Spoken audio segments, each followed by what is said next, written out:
जय हिंद दोस्तों। आज जो द हिंदू में एडिटोरियल आया है वो आया है कि क्या अर्थ के बियॉन्ड भी लाइफ एग्जिस्ट करती है क्या। इसको क्या बोलते हैं, रेयर अर्थ हाइपोथेसिस। मतलब कि जो अर्थ है ना वो बहुत रेयर है। क्यों रेयर है अर्थ?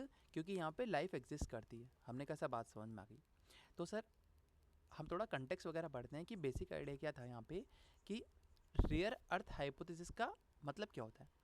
कि जो सन 2000 था ना, इसमें दो साइंटिस्ट हुए थे, एक का नाम था वार्ड, एक का नाम था ब्राउनली। इन्होंने क्या कहा, इन्होंने कहा जो सिंपल लाइफ होती है ना, जैसे कि बैक्टीरिया हो गया, माइक्रोब्स हो गया, माइक्रोब्स मतलब जैसे कि यीस्ट वगैरह हो गया, तो जो सिंपल लाइफ होती है वो यूनिवर्स में बहुत कॉमन है। मतलब कि ये अर्थ में भी मिलेगी तो ये प्लूटो पर भी मिलेगी। और जैसे कि ये तो अपना सोलर सिस्टम हो गया, क्या बहुत सारे अलग सोलर सिस्टम में होंगे? हाँ होंगे। बहुत सारी अलग गैलेक्सी भी होगी, वहाँ पर भी आपको सिंपल लाइफ मिल सकती है। मतलब बैक्टीरिया यहाँ पे भी मिल सकता है, अलग अलग गैलेक्सी में मिल सकता है, अलग अलग यूनिवर्स में भी बैक्टीरिया मिल सकते हैं। बात समझ में? मतलब सिंपल लाइफ जो होती है, सिंपल लाइफ का और सिंपल मतलब जो समझ नहीं सकते, जो सोच नहीं सकते हैं, ठीक है ना, जिनमें सोचने समझने की ताकत नहीं होती, वो वाले सिंपल लाइफ होते हैं। जैसे कि बैक्टीरिया वगैरह, ये यूनिवर्स में कहीं पे भी मिल सकते हैं, कहीं पे भी मिल सकते हैं। लेकिन जो कॉम्प्लेक्स लाइफ होती है, जैसे कि प्लांट्स, एनिमल, ह्यूमंस, जो कि सोच सकते हैं, समझ सकते हैं, ये बहुत रेयर है। ये सिर्फ और सिर्फ अर्थ में ही मिल सकते हैं। इसीलिए ही रेयर अर्थ हाइपोथेसिस कहते हैं कि अर्थ है जो बहुत रेयर है। क्यों? क्योंकि यहाँ पे लाइफ एक्सिस्ट करती है। कौन सी लाइफ? Complex life. तो सिंपल लाइफ कहीं और भी एक्सिस्ट करती है क्या? हाँ, वो हर कहीं मिल जाती। बात समझ में आके सर। अब ये रेयर क्यों होती है अर्थ, हम थोड़ा देखते हैं कि कॉम्प्लेक्स लाइफ होती है ना, जैसे कि प्लांट, एनिमल, ह्यूमन, जो कि सोच समझ सकते हैं, अगर इनको कहीं पे भी लाइफ एग्जिस्ट कर रही है कॉम्प्लेक्स लाइफ की, तो वहाँ पे एक परफेक्ट रेसिपी होनी बहुत ज़रूरी है। वो कौन सी रेसिपी होती है? वहाँ पे वो राइट प्लेनेट होना चाहिए जहाँ पे लाइफ एग्जिस्ट करती है, राइट ऑर्बिट होना चाहिए, स्टेबल स्टार्स होने चाहिए, वहाँ पे एक परफेक्ट एटमॉस्फेयर होना चाहिए, वहाँ पे खुद का एक मैग्नेटिक फील्ड होना चाहिए, और वहाँ पे टेक्टोनिक्स प्लेट्स होने चाहिए जहाँ से कि वॉल्केनो होते रहे। अगर ये सारी चीज़ें होगी तब जाके ही कहीं पे लाइफ एग्जिस्ट करेगी। तो सर एक एक करके थोड़ा समझा दो ना। मैंने कहा मैं समझाता हूँ। राइट प्लेनेट मतलब कि वहाँ का जो साइज़ है ना, उस प्लेनेट का साइज़ होना चाहिए वो बिल्कुल परफेक्ट होना चाहिए। अगर बहुत ज़्यादा साइज़ होगा तो वहाँ पे ग्रेविटी बहुत ज़्यादा हो जाएगी, तो मतलब कि जैसे ही मैं उस प्लेनेट पे खड़ा हूँगा ना, तो मैं क्रश हो जाऊँगा, मैं पिचक जाऊँगा एक तरह से। क्यों? क्योंकि वहाँ ग्रेविटी बहुत ज़्यादा है। और अगर साइज़ बहुत छोटा हो गया तो वहाँ पे ग्रेविटी बहुत कम होगी, तो मैं हवा में उड़ता ही रहूँगा। तो वहाँ पे लाइफ एग्जिस्ट कैसे करेगी? तो मतलब कि एक राइट प्लेनेट होना चाहिए वहाँ, मतलब कि वहाँ पे उसकी साइज़ बिल्कुल परफेक्ट होनी चाहिए। सेकंड क्या होता है? राइट ऑर्बिट होना चाहिए। मैंने ऑर्बिट मतलब मैं समझाता हूँ। जैसे कि ये सन हो गया, तो यहाँ पर ये 3 ऑर्बिट्स मैंने बनाए, ठीक है ना। अर्थ को बिल्कुल बीच में होना चाहिए, ना ज़्यादा पास सन के, ना ज़्यादा दूर। अगर ज़्यादा दूर हो गया तो हीट ही नहीं पहुँच पाएगी, तो यहाँ ठंड बहुत ज़्यादा बढ़ जाएगी, तो हम मर जाएंगे। अगर बहुत पास में चले गए सन के, तो यहाँ पे हीट ज़्यादा बढ़ जाएगी, यहाँ ठंड बढ़ जाएगी। दूर से पास होंगे तो हीट बढ़ जाएगी, जैसे हीट ज़्यादा बढ़ेगी तो मर जाएंगे। तो इसकी जो डिस्टेंस होना चाहिए प्लेनेट की, वो अर्थ से, जो सन से, सॉरी, जो डिस्टेंस होगी सन से, वो बिल्कुल परफेक्ट होना चाहिए कि ना ज़्यादा ठंड, ठंड भी बैलेंस हो, और वहाँ पे और हीट भी बैलेंस में हो, तभी जाके लाइफ एग्जिस्ट कर सकती है। सर ऑर्बिट भी समझ में आ गया। स्टेबल स्टार्स होने चाहिए। कैसे? अब जैसे कि कोई अर्थ है तो हमारे चारों तरफ बहुत सारे स्टार्स होते हैं।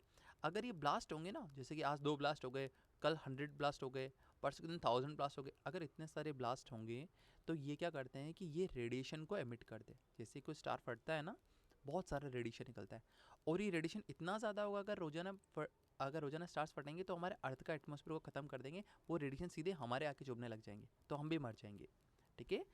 वहाँ पे स्टार भी स्टेबल होने चाहिए, मतलब कि परफेक्ट प्लेनेट हो, परफेक्ट वहाँ पे ऑर्बिट हो, सारे के सारे जो स्टार्स हो वो स्टेबल हो, मतलब रोजाना ऐसा ना फट रहे हो, और एटमॉस्फेयर वहाँ पे परफेक्ट होना चाहिए। सर एटमॉस्फेयर क्या होता है? जैसे कि ऑक्सीजन, कार्बन डाइऑक्साइड, नाइट्रोजन, ये सारी गैसेस होती है ना, और वाटर वेपर, ये सारी की सारी गैसेस होती है। वाटर वेपर भी गैसेस होगी एक तरह से। ये सारी मिलकर के क्या करती है ना, अर्थ के चारों तरफ एक ब्लैंकेट बनाती है, एक कंबल बना लेती है, ठीक है ना। और ये कंबल क्या हमें बचाता है? किससे बचाएगा? सन के रेडिएशन। जैसे सन का रेडिएशन आता है ना, तो इस कंबल से टकरा करके उधर चला जाता है। समझ में नहीं आया? मतलब कि मैं मान रहा हूँ कि सारा का सारा रेडिएशन एटमॉस्फेयर नहीं बचाता है, लेकिन ना एटमॉस्फेयर का बहुत बड़ा रोल होता है रेडिएशन को रोकने के लिए। प्लस ये क्या करता है, ये एक तरह की कंबल है, ठीक है ना। कंबल किससे बनी है? इन गैसेस से बनी। और ये अगर कंबल है, अगर ये कंबल नहीं होती ना, तो हमारा जितना भी वाटर वेपर बन रहा है ना, वो सारा का सारा अंतरिक्ष में चला जाता, सारा ही हमारा वाटर खत्म हो जाता, और सारी की सारी ऑक्सीजन अंतरिक्ष में चली जाती, सारी की सारी खत्म हो जाती। लेकिन ये एटमॉस्फेयर है, ये जो कंबल है ना, ये हमारे वाटर वेपर को बचाता है और हमारे ऑक्सीजन को बचाता है, तभी जाकर के हम जिंदा रह पाते। अगर ये कंबल नहीं होती, ये एटमॉस्फेयर नहीं होता ना, सारी ऑक्सीजन बाहर चली जाती, सारा का सारा पानी बाहर चला जाता। सर बात समझ में आ गई। मैंने कहा वहाँ पे एक मैग्नेटिक फील्ड भी होना चाहिए। मैग्नेटिक फील्ड मतलब मैंने कहा कि अर्थ बनाते अपन ऐसे ऐसे बनाते नहीं बनाते यहाँ पे कि यहाँ पे अर्थ में रेडिएशन होता है। हाँ, अगर तो क्या होगा, सन से जब सोलर विंड वगैरह निकलती है ना, मतलब जब सन से बहुत ज़्यादा रेडिएशन निकलता है तो ये मैग्नेटिक फील्ड क्या करता है, जैसे ही ये सोलर रेडिएशन मैग्नेटिक फील्ड के पास में आएगा तो ये से मूव कर जाता है। मतलब कि अर्थ के ऊपर सोलर रेडिएशन आ ही नहीं पाता है, सोलर विंड आ ही नहीं पाती, तो हम बच जाते हैं अगेन। चलो ठीक है, मतलब कि राइट प्लेनेट हो, परफेक्ट ऑर्बिट हो, सारे स्टार स्टेबल हो, वहाँ पे एटमॉस्फेयर हो, वहाँ पे मैग्नेटिक फील्ड हो, और वहाँ पर ये तो हमें समझ में आ गया। अब वोल्केनो टेक्टोनिक प्लेट्स भी होना चाहिए, ये थोड़ा सा इंपॉर्टेंट होता है। जैसे कि हमारे यहाँ पे टेक्टोनिक प्लेट्स होती है सर, इस तरह होती नहीं होती, देखा होगा आपने, तो ये ऐसे ऊपर की तरफ मूव करना चाहती है, इस तरफ नीचे की तरफ मूव करना चाहती है, और यहाँ पे फ्रिक्शन होता है। इस फ्रिक्शन से क्या होता है, वोल्केनोस बनते हैं, मतलब कि यहाँ पे इरप्शन होता है। देखो ये इरप्शन होता है तो यहाँ पे बहुत ज़्यादा लावा में निकलता है ना, बहुत ज़्यादा लावा निकलता है। इस लावा में होता है कार्बन कैल्शियम ऑक्साइड। तो ये वोल्केनो क्या करता है, टेक्टोनिक प्लेट मूव हुई तो वोल्केनो निकला, इस वोल्केनो से हमारा कार्बन डाइऑक्साइड जो होता है ना हवा में, वो बैलेंस होता है। कैसे होता है, मैंने कहा कि अगर बहुत ज़्यादा ही हवा के अंदर में कार्बन डाइऑक्साइड है, तो जैसे ही लावा निकला ना, जैसे ही लावा बाहर आया वोल्केनो से, लावा में होगा calcium oxide, calcium oxide carbon dioxide को एब्जॉर्व कर लेता है। ये दोनों मिलकर के बनते हैं CaCO3, मतलब कि कैल्शियम कार्बोनेट, मतलब कि ग्रेनाइट मार्बल होती है ना, मार्बल को बोलते हैं कैल्शियम कार्बोनेट। ठीक है, मतलब कि हवा में CO2 ज़्यादा थी तो लावा ने उसको एब्जॉर्व कर लिया। लेकिन अगर हवा में CO2 कम होगी ना, तो क्या करेगा, लावा क्या करेगा, अंदर से गैसेस बाहर में एमिट भी करेगा। नहीं, लावा के साथ ये गैसेस भी एमिट करता है, तो ये CO2 को एमिट करेगा, मतलब कि हमारी CO2 बैलेंस रहेगी यहाँ पे। ठीक है ना, ये बैलेंस रहेगी तो हमारा जो एटमॉस्फेयर है वो कंटिन्यू से बनता रहेगा, ये चद्दर बनती रहेगी। अदरवाइज क्या होगा, अगर ये चद्दर नहीं बनेगी तो सारी की सारी हमारी वाटर और सारा ऑक्सीजन बाहर निकल जाएगा। सर समझ में आ गया। सिंपल लॉजिक क्या है कि इनमें से अगर एक भी फैक्टर मिस होता है तो लाइफ पॉसिबल बिल्कुल नहीं है। ठीक है, 2000 के बाद क्या हुआ कि एक नया एरा स्टार्ट हुआ, जिसमें कि नासा वगैरह आया और ये जेम्स वेब टेलीस्कोप वगैरह आए। ठीक है ना, जेम्स वेब टेलीस्कोप आया, जिससे कि हमने बहुत दूर तक हमारी रीच हो गई थी, हमने बहुत सारे अलग अलग प्लेनेट को भी रिसर्च वगैरह किया। ठीक है, हम पढ़ते हैं। तो क्या हुआ, सबसे पहले क्या ऑब्जर्वेशन हुआ कि अगर अर्थ के साइज जैसा कोई प्लेनेट है ना, इसका मतलब ये नहीं कि वो अर्थ के जैसा ही प्लेनेट है। अर्थ की साइज के बराबर प्लेनेट होगा तो अर्थ जैसा होगा, ये ज़रूरी नहीं है। जैसे कि मार्स, मार्स का साइज भी अर्थ के जैसा है, लेकिन वहाँ तो लाइफ पॉसिबल नहीं है। निकल नहीं है सर।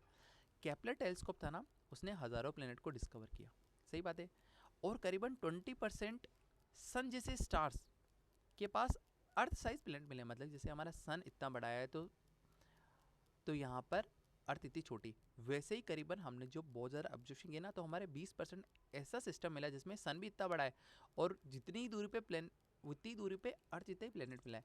ये तो था अर्थ, ये अर्थ लाइक प्लेनेट, ये दूसरा प्लेनेट है, मैं पी मान लेता हूँ। ठीक है ना, और सेम टू सेम यहाँ पर सिस्टम मिला गया, वहाँ यहाँ पे भी सन है, वहाँ पे भी सन है, अर्थ जैसा प्लेनेट है, वहाँ पे भी अर्थ जैसा प्लेनेट है। समझ में आ गया। तो यहाँ पे तो लाइफ मिली है, लेकिन यहाँ पे लाइफ नहीं मिली। ठीक है ना, बट सिर्फ सेम साइज होने पर प्लेनेट हैबिटेबल नहीं होता है, ये बात सही है। हमें कैसा पता पड़ा, केपलर टेलीस्कोप से पता पड़ा। मतलब कि मार्स भी अर्थ के साइज़ के बराबर, लेकिन वहाँ पे तो बंजर जमीन है सारी की सारी, वहाँ तो लाइफ पॉसिबल ही नहीं है। ठीक है, कौन सी लाइफ पॉसिबल नहीं, कॉम्प्लेक्स लाइफ पॉसिबल नहीं है, सिंपल लाइफ तो पॉसिबल है वहाँ पे भी, मतलब बैक्टीरिया वगैरह वहाँ पे भी मिल जाते हैं। ठीक है, एटमॉस्फेयर बचना बहुत मुश्किल हो जाता है। ठीक है ना, ये सारा हमें टेलीस्कोप से पता पड़ा। जैसे कि छोटी छोटी स्टार्स होती है, जैसे कि एम डॉर्फ एक स्टार्स है।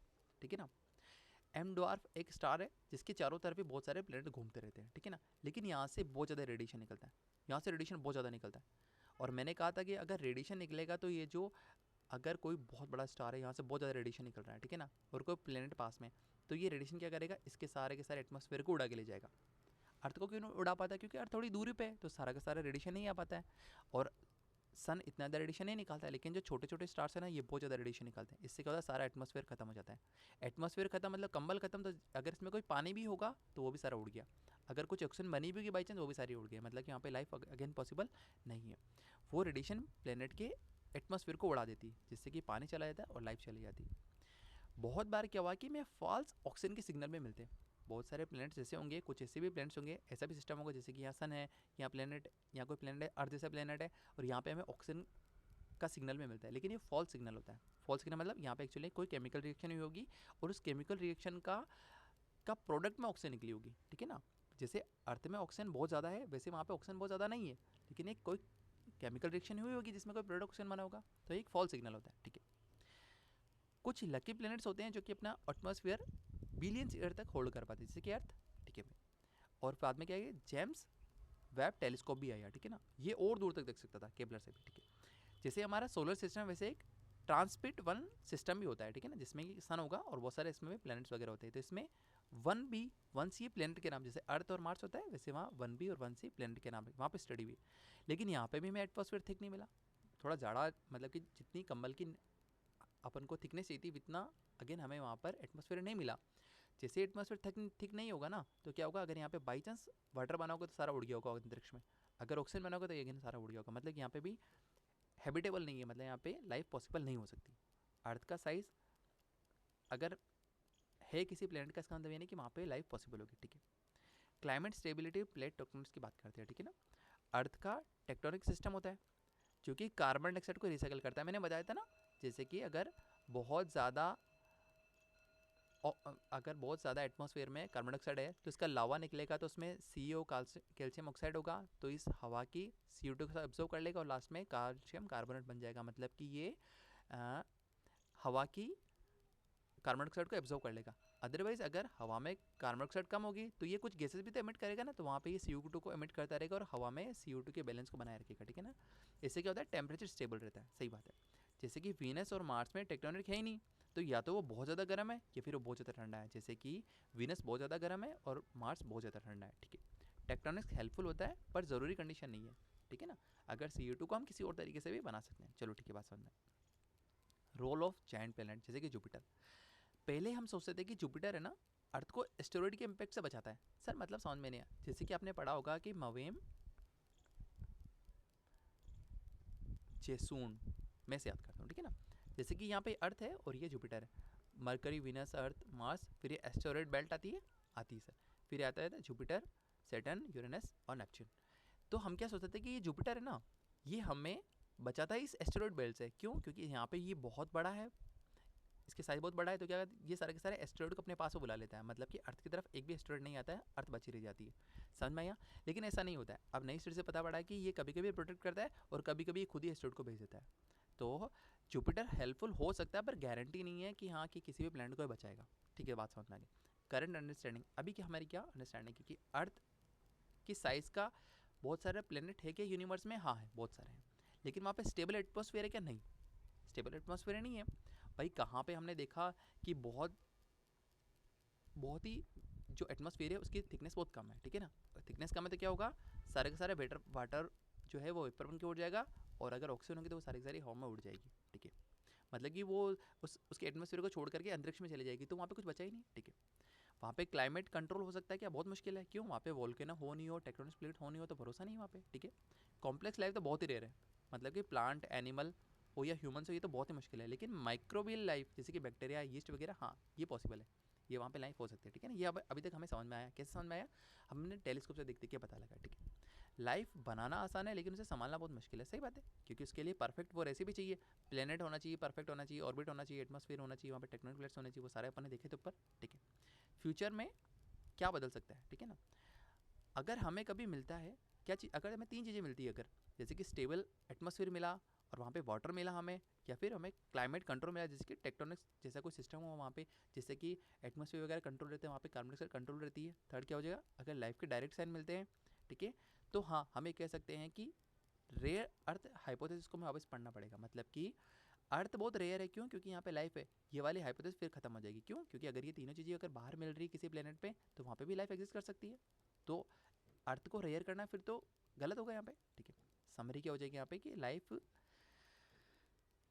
सिंपल लाइफ वो तो बहुत कॉमन है, वो तो किसी भी प्लेनेट पे मिल सकती है, लेकिन जो कॉम्प्लेक्स लाइफ है, इंटेलिजेंट लाइफ है, वो सिर्फ अर्थ जैसे ही जगह पे मिल सकती है। क्यों? क्योंकि हमें यहाँ पे परफेक्ट रेसिपी चाहिए हुआ था, वो हमने देखा था ना वहाँ पे, हमने देखा था परफेक्ट प्लेनेट होना चाहिए, उसकी साइज बराबर होनी चाहिए, ग्रेविटी बराबर होनी चाहिए, वहाँ पे ऑर्बिट बराबर होना चाहिए, एटमॉस्फेयर वगैरह सब कुछ सेम होना चाहिए, ठीक है ना, ठीक है। अर्थ स्पेशल है पर यूनिक नहीं है, ये बात सही है। यूनिवर्स में बहुत सारे राज अभी भी छुपे हुए हैं जिसे हमें धीरे धीरे डिस्कवर करना है। Thank you.